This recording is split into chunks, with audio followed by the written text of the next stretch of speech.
Good morning, class. Now, this is the revision of your chapter 2 of exam syllabus, that is magnetic effect of electric current.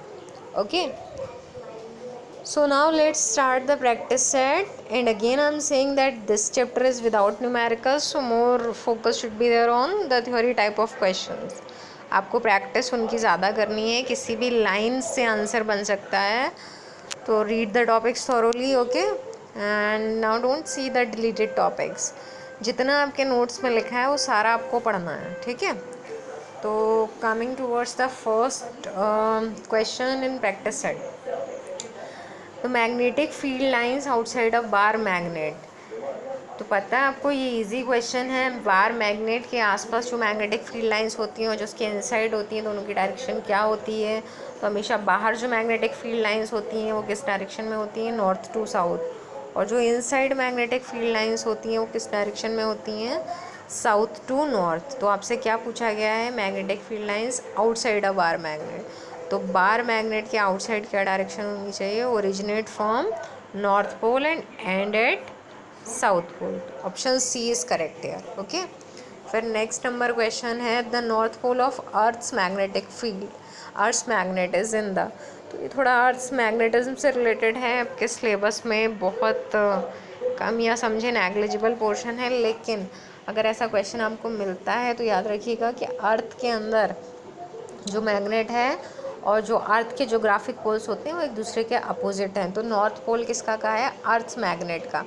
तो यहाँ पे जो है वो geographic poles लिखे हैं वो उसका अपोजिट होगा. तो नॉर्थ है तो जोग्राफिक क्या होगा, साउथ. ठीक है, आपको नहीं देखना है इस क्वेश्चन को, फिलहाल आंसर मैंने बता दिया है.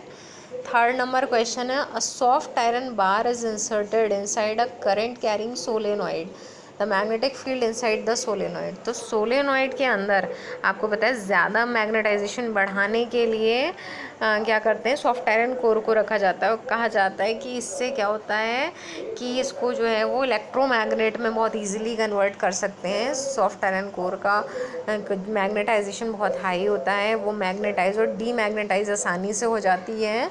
तो पता है कि जब सॉफ्ट आयरन कोर अगर उसके अंदर रखेंगे तो उसकी मैग्नेटिक फील्ड कैसी हो जाएगी, इंक्रीज होगी, will increase. Option number B is correct. उसके बाद fourth number question, a current carrying conductor is held in exactly vertical direction in order to produce a clockwise magnetic field around the conductor. The current should be passed in the conductor. कौन सा rule use हो रहा है यहाँ पर, right hand thumb rule. तो इसमें आपसे कहा है कि करंट कैरिंग कंडक्टर से आपको मैग्नेटिक फील्ड क्लॉकवाइज प्रोड्यूस करानी है. तो करंट कैसा होना चाहिए, तो राइट हैंड को यूज़ करिए. करंट कैसा होना चाहिए, नीचे की तरफ, तो from top to bottom. Okay, this option is correct. फिर आता है आपका question number 5, the force exerted on a current carrying wire placed in a magnetic field is zero when the angle between wire and the direction of magnetic field. तो याद रखिएगा इसका क्योंकि जो फॉर्मूला है वो आपके सिलेबस में नहीं है, लेकिन फोर्स का एक रिलेशन आप 12th क्लास में पढ़ेंगे, वो होता है F is equal to I L B sine theta. I current, L length of the wire, B magnetic field होती है और साइन थीटा. तो आपको पता है अगर यहाँ पे साइन थीटा आ रहा है तो साइन थीटा का मतलब हुआ कि साइन के साथ में कौन सी वैल्यू ज़ीरो होती है. तो देखिए साइन थीटा अगर रखेंगे तो साइन 45, साइन 60, साइन 90, साइन 180, कौन सी वैल्यू ज़ीरो होगी यहाँ पर. तो जो आपका करेक्ट ऑप्शन है वो साइन 180 होगा. उसके बाद नेक्स्ट है, an induced EMF is produced when a magnet is moved into a coil, the magnitude of induced EMF does not depend on. तो ये क्वेश्चन जो है ये EM इंडक्शन का है. EMF या करंट इंड्यूस होती है, EMF भी वही चीज़ है, उसी से करंट इंड्यूस होगी, इलेक्ट्रोमोटिव फोर्स जैसा कि पोटेंशियल डिफरेंस होता है. तो EMF किस बात पर डिपेंड नहीं करता, फर्स्ट ऑप्शन है speed with which the magnet is moved. तो पता है आपको इस पे तो डिपेंड करेगी ही करंट या ईएमएफ, जितने से मैग्नेट को मूव करा रहे हैं वो स्पीड. नंबर ऑफ टर्न्स पे भी डिपेंड करता है, resistivity of the wire of the coil और स्ट्रेंथ ऑफ द मैग्नेट. तो आपको पता है रेजिस्टिविटी आपने इसमें बिल्कुल नहीं पढ़ा है, तो सी ऑप्शन यहाँ पर आपका करेक्ट है, इससे रिलेशन नहीं होता है.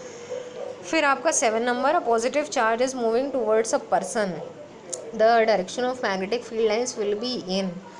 तो पॉजिटिव चार्ज एक पर्सन की तरफ अगर आ रहा है, ये थोड़ा सा ट्विस्टेड क्वेश्चन है यहाँ पर, इसका भी बहुत ज़्यादा एक्सप्लेनेशन 12th क्लास में है, लेकिन याद रखिएगा कि हम यहाँ पर इलेक्ट्रॉन के मोशन को ज़्यादा स्टडी करते हैं, पॉजिटिव चार्ज उसका अपोजिट केस लिया जाता है। तो अगर एक पॉजिटिव चार्ज एक पर्सन की तरफ आ रहा है तो मैग्नेटिक फील्ड लाइंस की डायरेक्शन कैसी होगी?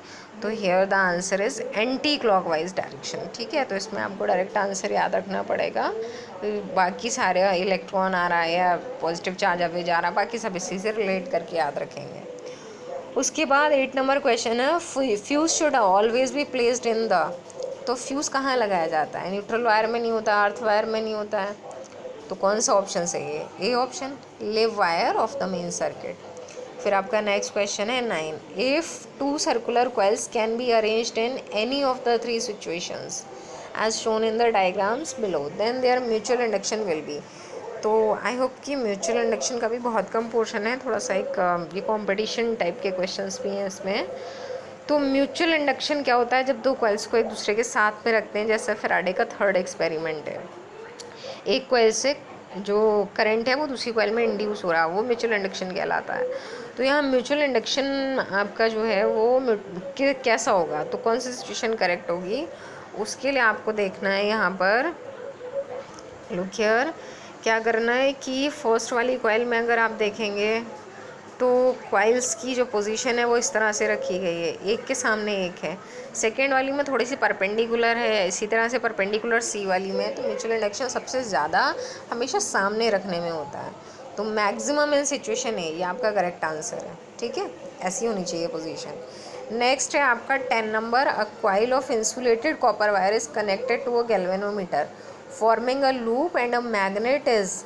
तो इसमें कौन सा ऑप्शन सही होना चाहिए? कॉइल जो है इंसुलेटेड कॉपर वायर की, वो एक गैल्वेनोमीटर से कनेक्ट कर दी गई है और वो एक लूप फॉर्म कर रही है, forming a loop, and a magnet is.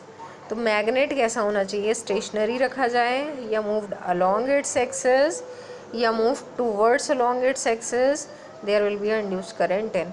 तो आपको पता है करंट इंड्यूस कराने के लिए तो उसकी तरफ ही जाना चाहिए मैग्नेट, स्टेशनरी तो होना नहीं चाहिए। तो बी ऑप्शन भी सही है, मूव अवे, सॉरी टूवर्ड्स या अवे दोनों केसेस में होगा। तो मूव्ड अवे, अवे भी सही है और मूव टूवर्ड्स भी सही है। तो आपका ऐसा ऑप्शन कहाँ पर मिलेगा? इसमें ऑप्शन है आपका बी एंड सी ओनली। ठीक है, फिर नेक्स्ट है 11 number, the shape of the magnetic field lines produce by a current carrying conductor are. कैसी होती हैं? तो बहुत इजी क्वेश्चन है, कैसी होती है magnetic field lines? Concentric circles. Next 12 number, an electric motor is device which transform. ये भी इजी है, इलेक्ट्रिक मोटर किसको किस में कन्वर्ट करती है? तो आंसर है आपका मैकेनिकल एनर्जी को, सॉरी आपकी इलेक्ट्रिक एनर्जी को मैकेनिकल एनर्जी में, ये आपका ऑप्शन नंबर बी। ठीक है, उसके बाद है आपका 13, which of the following diagrams correctly shows the magnetic field produced by a current carrying wire. तो इलेक्ट्रॉन का मोशन आपको देखना है, इलेक्ट्रॉन सी और डी डायग्राम्स को ध्यान से देखिए, सी और डी ही करेक्ट हो सकते हैं। सी में इलेक्ट्रॉन ऊपर जा रहा है और सर्कल्स कैसे हैं? आपके सर्कल्स हैं यहाँ पर एंटी क्लॉकवाइज, और डी में इलेक्ट्रॉन डी में भी ऊपर जाता हुआ ही दिखाई दे रहा है और इसमें क्लॉकवाइज हैं। तो आपका ऑप्शन यहाँ कौन सा सही होगा? एंटी क्लॉकवाइज वाला। तो ये ऑप्शन आपका सी, एक बार एरर उसको फिर से चेक कर लीजिएगा बिकॉज डायग्राम पूरा सही से विजिबल नहीं है, तो राइट हैंड थंब रूल का यूज़ करेंगे। ठीक है, 14 नंबर है, the frequency of electricity produce by a DC generator. तो जो डीसी जनरेटर होता है उसकी फ्रीक्वेंसी हमेशा ज़ीरो होती है, एसी में फ्रीक्वेंसी चेंज होती है। 15, a current flows in a wire running between the south and north poles of a magnet lying horizontally as shown in the figure below. तो इसमें आपको क्या करना है? फ्लेमिंग्स लेफ्ट हैंड रूल का यूज़ होगा। इसमें करंट इनवर्ड्स जा रही है, मैग्नेटिक फील्ड राइट साइड में है, तो फोर्स किधर होगा?